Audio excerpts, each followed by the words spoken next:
حضرت امام حسن بصری علیہ رحمہ فرماتے ہیں آقا کریم علیہ السلام نے ارشاد فرمایا کیا میں تمہیں نہ بتاؤں کہ لوگوں میں سب سے برا چور کون ہے؟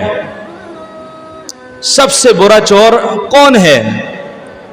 صحابہ نے عرض کی یا رسول اللہ صلی اللہ علیہ وسلم کہ وہ چور کون ہے جو سب سے برا ہے؟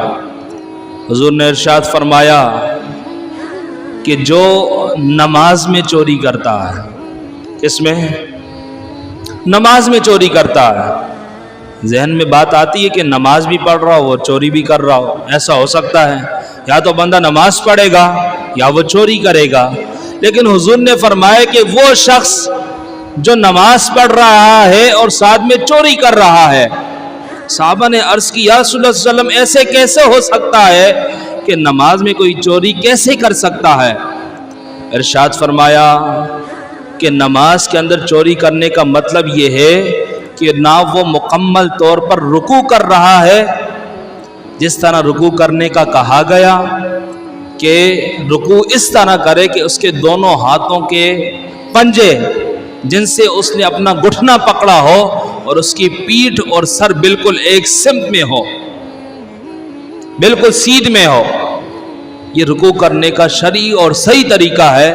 جو نہ صحیح طور پر رکوع کر رہا ہو، نہ ہی وہ مکمل اور صحیح طریقے پر جس طرح شریعت نے کہا ہے وہ نہ سجدہ کر رہا ہو، یہ شخص نماز کا چور ہے، اور یہ سب سے بدترین چور ہے جو نماز کے اندر چوری کر رہا ہے۔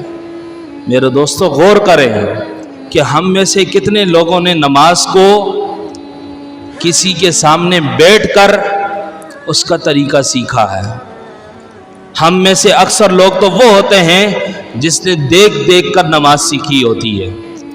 ابا جی نماز پڑھ رہے تھے، اس کے ساتھ گئے، جس طرح وہ اوپر نیچے ہوتے تھے ہم نے بھی انہیں دیکھا، انہوں نے جس طرح رکوع کیا صحیح کیا یا غلط کیا، ہم نے بھی انہیں جس طرح رکوع کرتے دیکھا اس طرح رکوع کر لیا، جس طرح انہیں سجدہ کرتے دیکھا اس طرح سجدہ کر لیا، جس طرح ہم نے انہیں قیام میں دیکھا اس طرح ہم نے قیام کر لیا۔ دوران نماز انہوں نے اپنی داڑھی کو کھجایا، دوران نماز انہوں نے اپنی ٹوپی سیدھی کی، دوران نماز انہوں نے اپنے ہاتھوں سے اور کوئی کام لیا، ہم نے انہیں دیکھا اور دیکھ دیکھ کر سیکھتے گئے۔ ہم نے تو نماز اس طرح سیکھی ہے۔ کیا ہم نے نماز اس طریقے سے سیکھی کہ جس طرح شریعت نے ہمیں نماز سکھائی؟ کیا ہم نے نماز کا وہ طریقہ اپنایا کہ جس طرح شریعت نے ہمیں نماز کا طریقہ بتلایا؟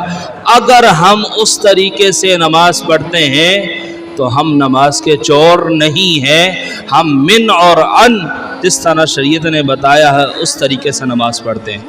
اور اگر اس طرح نہیں پڑھتے جس طرح شریعت نے بتلایا ہے تو یہ حدیث ہمارے اوپر صادق آ رہی ہے کہ ہم نماز کے چور ہیں۔ نہ رکوع ہم صحیح طریقے سے کر رہے ہیں، نہ نماز کا سجدہ صحیح طریقے سے کر رہے ہیں، کیونکہ نماز کو ہم نے پڑھ کے نہیں سیکھا، طریقہ سیکھ کے نہیں سیکھا، بلکہ ہم نے نماز کو دیکھ دیکھ کر سیکھا ہے۔